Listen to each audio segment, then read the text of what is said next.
I'm going to say something controversial. Your original idea might be the very thing that keeps your book from selling. Hear me out. As a mystery author, I understand the desire to have that one-of-a-kind M. Night Shyamalan twist. But the data is clear, and readers have spoken. Readers don't buy books because they're 100% unique. They buy them because they feel familiar, because of tropes. A trope isn't a cliche, it's a promise. It's a shorthand that tells the reader, hey, if you liked this, you're gonna love this. So today we're breaking down the hottest tropes in the top 3 best-selling genres: mystery, romance, and fantasy. And I'm going to show you how to use them without feeling like a copycat.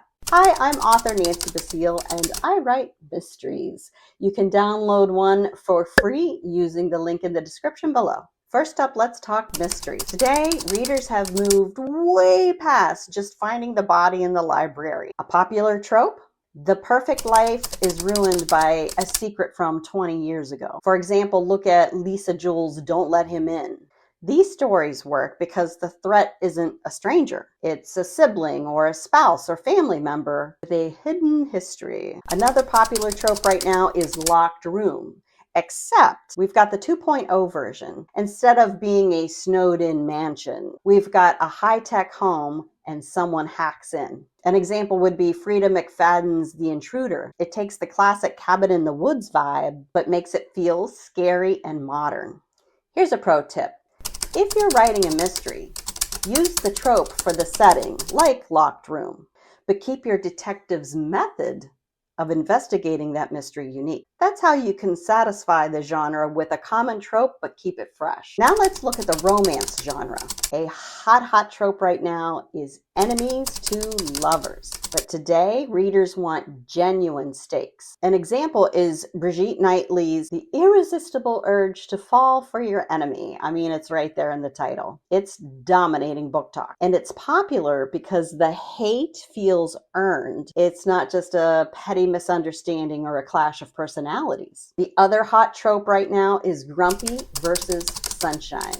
But today, the gender roles have been switched. Think Allie Hazelwood's Love Theoretically, one of my faves, or Ashley Herring Blake's Lila Green Doesn't Care. We're seeing grumpy heroines and sunshine heroes. It's a fresh take on a classic dynamic, and readers are not leaving any crumbs. Finally, another popular romance trope, one of my favorites, is the one-bed or forced proximity trope. For this, check out Tessa Bailey's Fangirl Down. It uses forced proximity to break down the emotional walls of the characters in a way that feels organic. The third genre we're talking about today is fantasy, and thanks to romantasy, fantasy has taken a huge leap in sales. The most popular trope in romantasy is the chosen one, who is reluctant to be the chosen one. There's someone who is actively avoiding their own destiny. For example, Sarah Hawley's Servant of Earth. The protagonist isn't a warrior. She's just caught in a high-stakes fae world and she's trying to survive. Another popular trope in romantasy is found family.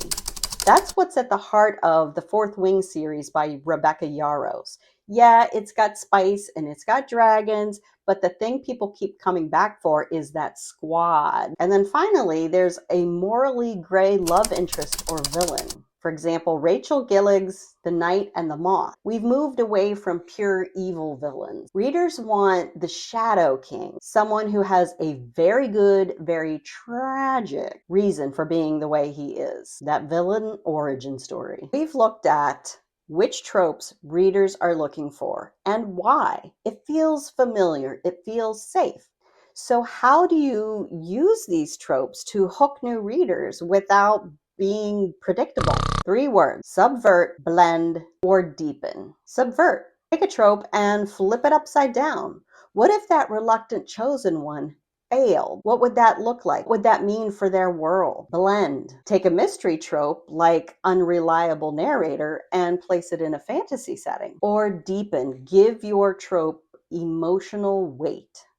For instance, amnesia is a common trope in thrillers and mysteries. Look at Alice Feeney's Beautiful Ugly. It uses identity and memory not just as the trope, and not just for a gotcha, but to explore the grief of a crumbling marriage. That is huge emotional weight. Think of tropes as the bricks of your building, but your voice, your story is the architecture. Don't be afraid to use the tools that readers are literally begging for. What's your favorite trope? What's the thing that you can read over and over and over? Tell me in the comments below. Or if you have a question about tropes, let me know. If you found this video helpful, give me a thumbs up because then other writers will find it. And then subscribe because you'll get more writing tips just like this. Thank you so much for watching. I sincerely appreciate you.